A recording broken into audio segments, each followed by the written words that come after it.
नमस्कार प्यारे विद्यार्थियों, कक्षा 11 की जीवन कौशल विषय का मॉडल प्रश्न पत्र मैं आपके लिए लेकर के आया हूँ।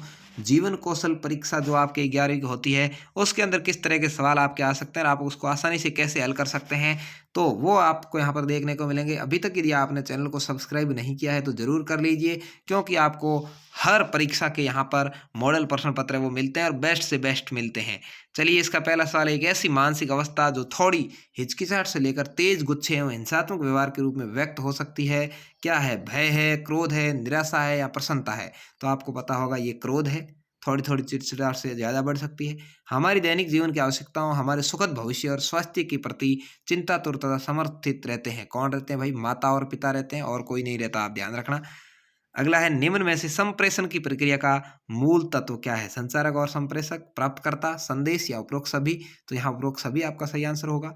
स्वस्थ शरीर में ही कौन निवास करता है भाई? स्वस्थ मस्तिष्क निवास करता है। यहाँ पर सी आपका राइट आंसर है। आपके माता पिता के साथ आपका वार्तालाप होता है अपनी समस्याओं और जिज्ञासाओं के बारे में, अपने अध्ययन के बारे में, अपनी वित्तीय आवश्यकताएं के बारे में, उपरोक्त सभी। यदि उपरोक्त सभी के बारे में होता है तो बहुत ही अच्छी बात है, होना चाहिए। इसमें से कोई नहीं हो रहा है तो आपकी गलती है। पोषण संबंधी आदतों में सम्मिलित नहीं है। रात का भोजन सोने से 2 घंटे पहले कर लेना चाहिए, सही बात है। भोजन में सभी तत्व हो, वे सभी सुपाच्य हो, सही है। भोजन हमेशा बासी ही करना चाहिए, बिल्कुल ही गलत है। भोजन को पूर्ण रुचि के साथ करना चाहिए, सही। तो यहाँ पर आपका सी राइट आंसर हो जाएगा। सम्मिलित नहीं है, ये पूछा है। खेल के विषय में निम्नलिखित में से असत्य कथन है। खेल के बारे में कौन सा असत्य है? देखो, खेल सकारात्मक व्यक्तित्व का आधार है, राइट है। खेलने से शारीरिक और मानसिक कार्यकुशलता बढ़ती, राइट है। खेल से मनोरंजन होता, सही है। खेल समय की बर्बादी, ये गलत बात है। यहाँ पर ये आपका डी राइट आंसर हो जाएगा। भारतीय संविधान द्वारा विवाह के लिए उचित आयु युवकों के लिए निर्धारित की गई। युवकों के लिए कितनी की गई भाई? 21 वर्ष। और युवतियों का पूछता तो 18 हो जाती, ठीक है।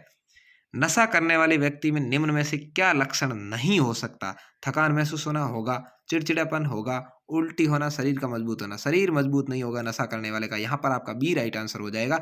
ये सभी होते हैं, इसने पूछा नहीं होता है तो बी राइट आंसर है।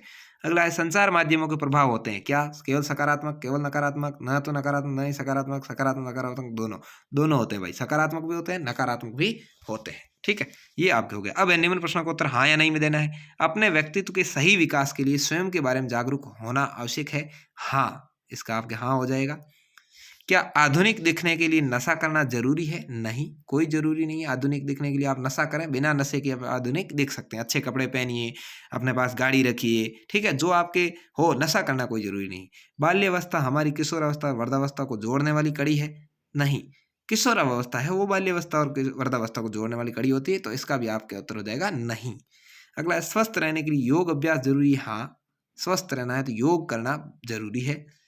यदि आप कुछ प्राप्त करना चाहते हैं तो उसके लिए श्रम करना होगा। हाँ, कुछ भी प्राप्त करना है तो मेहनत जरूरी है। समाज में व्याप्त कुरीतियों को दूर करने में आपका कुछ योगदान हो सकता है। हाँ, समाज के अंदर जो गंदगी फैल रही है उसको मिटाने का अपना प्रयास करना है। मित्रों का चयन करते समय हमें किन किन बातों का ध्यान रखना चाहिए? तो कौन-कौन सी बातों का ध्यान रखना चाहिए वो आपको देखना। 16 तक थे, अब इसका उत्तर आपको 2 नंबर है, यानी ज़्यादा लिखना है, कुछ लिख करके बताना है। किशोर अवस्था में अच्छे स्वास्थ्य का महत्व बताना है। भारतीय ऋषि मुनियों ने जीवन में कितने आश्रमों में विभक्त किया है वो लिखने हैं। आपको पता होगा 4 आश्रमों में विभक्त किया है, उसके नाम लिखिए। नशे के दुष्प्रभाव लिखने हैं, नशे से क्या-क्या नुकसान होता है वो लिखना है। एचआईवी का पूरा नाम लिखना है, एचआईवी एड्स का पूरा नाम आपको लिखना है, ठीक है। इम्यूनो डिफिशियंसी सिंड्रोम जो भी है। आत्मनिर्भरता से क्या आशय है आपको लिखना है। और आपके विचार में समाज क्या है अथवा संप्रेषण को प्रभावी बनाने के कौन से बिंदु आवश्यक है, दोनों में से कोई एक लिखना है। पौष्टिक आहार की आवश्यकता क्यों होती है? पौष्टिक भोजन में कौन-कौन से तत्व सम्मिलित होते हैं ये बात लिखनी है, अथवा योगाभ्यास के सामान्य लाभ लिखने हैं, दोनों में से कोई एक करना है। संचार माध्यमों के सकारात्मक और नकारात्मक प्रभावों के बारे में लिखना है, या आसन एवं प्राणायाम हेतु आवश्यक नियम और सावधानियां लिखनी, दोनों में से कोई एक लिखना है।